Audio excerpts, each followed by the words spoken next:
So here's what's happening right now. Ukrainian President Volodymyr Zelenskyy is in Paris meeting European leaders, while Russia is sending out fresh warnings that Western troops in Ukraine will never be accepted under any peace deal.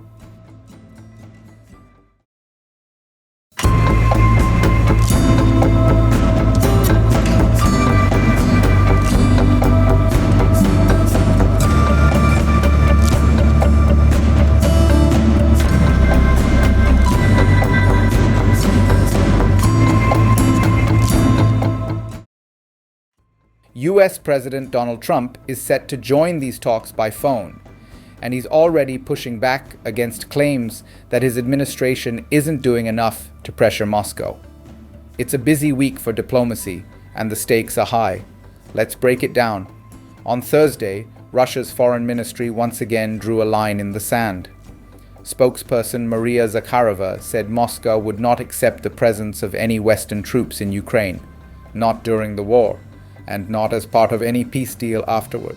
She accused the West of turning Ukraine into a testing ground for its latest military technologies. According to her, the so-called security guarantees being discussed in Europe aren't really about protecting Ukraine, but about creating new risks for the entire continent.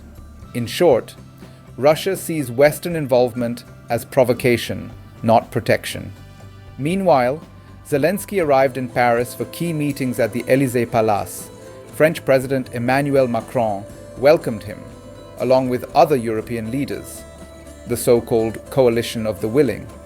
Macron said Europe is ready to offer Ukraine real security guarantees once a peace deal is signed. He emphasized that the groundwork has already been prepared in confidential talks between defense ministers and that now it just needs political approval. His words were optimistic. Europe is preparing for a robust, lasting peace. But again, what Europeans call protection, Moscow calls a threat. Zelenskyy, standing next to Macron, admitted that Russia has shown no real sign it wants to end the war. But he argued that a united front with Europe and the US could push Moscow toward negotiations. For him, this trip isn't just about diplomacy. It's about making sure Ukraine doesn't stand alone. And behind the scenes, Kyiv is pushing hard for guarantees that Russia can't simply ignore or walk away from. Later today, Zelenskyy and the European leaders will hold a phone call with Donald Trump.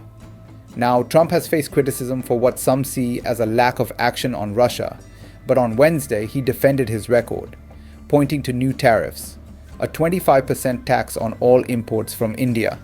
The reason? India continues buying Russian oil and weapons, making it one of Moscow's biggest lifelines. Trump said these tariffs cost Russia hundreds of billions of dollars and warned that even tougher steps, what he called Phase 2 and Phase 3, could be next. Critics, however, argue that tariffs and sanctions alone won't stop Russian missiles and drones from hitting Ukrainian cities. Just a few weeks ago, Trump met Vladimir Putin in Alaska. Afterward, Trump floated the idea of a direct meeting between Putin and Zelenskyy. Putin even suggested Moscow as the venue, but Kyiv rejected it immediately.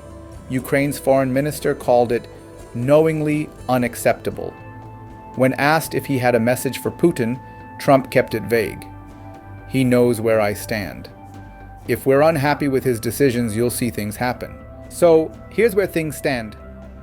Russia says Western troops in Ukraine are a red line. Europe is preparing security guarantees it hopes will bring peace. Zelenskyy is pushing for unity with Europe and the US, and Trump is trying to prove he's taking strong action, while keeping his options open. But the bigger question is this: will these talks bring us closer to peace? Or are we watching another step toward a deeper, wider conflict in Europe? We'll find out soon enough.